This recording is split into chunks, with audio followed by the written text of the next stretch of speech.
Troisième vidéo sur la responsabilité, on a vu le niveau 1, niveau victime. Tu crois que tout ce qui t'arrive est contre toi et que c'est l'environnement qui décide. Niveau 2, niveau guerrier, tu sais que tu as une partie de ton pouvoir, tu as pris une partie de ton pouvoir, tu sais que tu n'es pas une petite chose qui subit, mais il y a encore une notion de souffrance, il y a encore une notion de « ok, j'accepte, j'avance quand même, j'accepte, mais j'ai pas pris 100% de mon pouvoir ». Et le dernier niveau de responsabilité, celui qui va te permettre d'avoir le plus d'épanouissement dans ta vie, c'est le niveau alchimiste. Quand tu es au niveau alchimiste, et encore une fois, on n'est jamais qu'un niveau, on traverse les 3 niveaux au fur et à mesure de notre vie. Quand tu es au niveau alchimiste, tu as pris 100% de la responsabilité de ta vie. Et ta croyance, c'est tout ce qui m'arrive, j'en suis responsable. Je suis responsable de ma vie actuelle, de ce qu'il y a de plus merveilleux au plus pourri. Donc ton niveau de responsabilité, on l'a dit, il est à 10 sur 10. Donc tu n'es plus en mode je subis, je me soumets, tu n'es plus en mode résilience, tu es en mode transformation. Et quand tu es en mode transformation, la différence avec le guerrier, c'est que il n'y a plus la notion de souffrance et de subir. C'est-à-dire que s'il t'arrive quelque chose de difficile, s'il t'arrive une épreuve, tu n'es pas en train d'avancer malgré, le fardeau que tu as sur les épaules. Tu es juste en train de transformer ce qui t'arrive et te rendre compte que ça t'apporte autant d'avantages que d'inconvénients.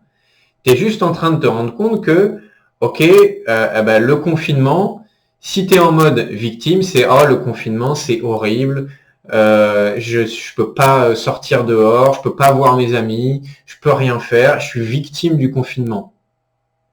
Je suis privé de mes libertés. » Si tu es en mode guerrier, tu es en mode « bon, allez, vraiment c'est dur, voilà, mais je vais quand même faire 2-3 trucs, mais je vais quand même faire ci, ça. » Quand tu es en mode transformation, tu es en mode « ok, le confinement, ça m'empêche de faire telle chose.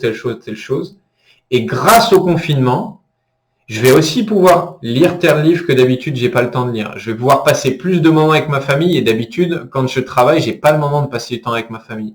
Je vais pouvoir appeler cet ami que j'ai pas appelé depuis longtemps. Je vais pouvoir me mettre à apprendre à cuisiner. Ça faisait des années que je voulais apprendre à cuisiner.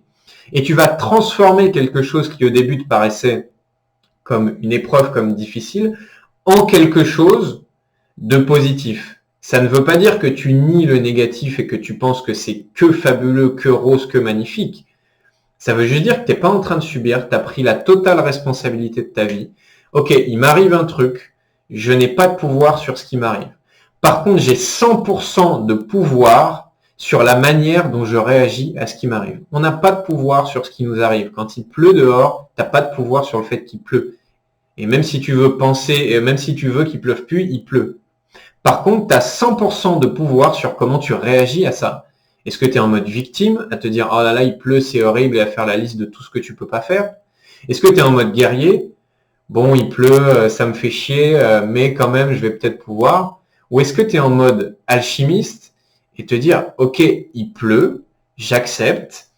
Comment je vais pouvoir utiliser ça à mon avantage? Comment je vais pouvoir tirer un maximum d'avantages de ça ?» Et du coup, ta phrase préférée, c'est « parce que ».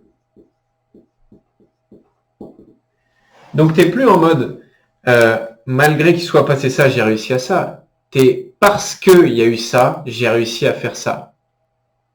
Si tu prends Mimi Mati, elle aurait pu être en mode victime et se dire « à cause du fait que je sois une naine, je pourrais jamais réussir dans ma carrière ». Elle aurait pu aussi se dire en mode guerrier « bon, malgré que je sois naine, je vais réussir dans ma carrière ». La vérité, c'est que si elle a réussi, c'est parce qu'elle est naine qu'elle a eu une telle carrière d'actrice. On n'est plus en mode victime, on n'est plus en mode guerrier, on est en mode alchimiste. Philippe Croison, qui est une personne qui n'a pas de bras ni de jambes, et si tu es né sans bras et sans jambes, comment tu pourrais réagir? Tu pourrais te dire, à cause du fait que j'ai pas de bras, pas de jambes, je vais pouvoir rien faire de ma vie. Ou malgré que j'ai pas de bras, pas de jambes, je vais pouvoir me battre un petit peu et faire 2-3 trucs. Ou alors tu peux te dire, parce que j'ai pas de bras et pas de jambes, Je vais traverser la Manche à la nage et je vais montrer à tout le monde et inspirer tout le monde que tu peux faire des choses extraordinaires avec ça. Parce que j'ai pas de bras, pas de jambes, je vais faire ça. Et s'il avait eu des bras et des jambes, certainement qu'il n'aurait pas traversé la Manche et qu'il n'aurait pas inspiré tant de monde. Et donc forcément, ton niveau de pouvoir, il est à 10 sur 10. Bien sûr, on est d'accord que tu n'as pas de pouvoir sur certaines choses qui t'arrivent. Si tu as un décès dans ta famille, tu n'as pas de pouvoir sur ça. Si, encore une fois, tu as un accident de voiture et que c'est l'autre qui te rentre dedans, tu n'as pas de pouvoir sur ça. Mais tu as 100% de pouvoir sur la manière dont tu réagis et dont tu transformes ou pas ce qui t'arrive. Et donc forcément, quand tu sens que tu as le pouvoir, que tu as les mains bien agrippées sur le volant de la voiture de ta vie, ton niveau de kiff, il est comme ça. Bien sûr, on n'est pas dans le fantasme de tout est beau, tout est rose, la vie est parfaite, il n'y a que du positif. Mais tu as un degré d'épanouissement qui est tel que même quand il t'arrive des choses plus difficiles, plus inconfortables, tu sais que c'est toi qui as le pouvoir et du coup, c'est kiffant parce qu'en fait, c'est toi qui décides de la manière dont tu réagis. Mets-moi en commentaire dans quel mode tu es, c'est quoi ton mode de fonctionnement habituel. Encore une fois, on traverse les trois. N'enjolive pas la situation. Est-ce que tu as plutôt tendance à être en mode victime, en mode guerrier ou en mode alchimiste? Et plus tu vas multiplier les moments où tu vas devenir un alchimiste, plus tu vas transformer les moments qui paraissent à première vue inconfortables, difficiles, des épreuves, en en avantage et en bénéfice pour toi, plus ton niveau d'épanouissement il va être grand. Voilà, j'espère que cette vidéo t'a aidé, t'a apporté de la valeur. Si c'est le cas, n'hésite pas à la partager ou à mettre un like ou un commentaire. Et je te dis à très vite pour une prochaine vidéo. Ciao!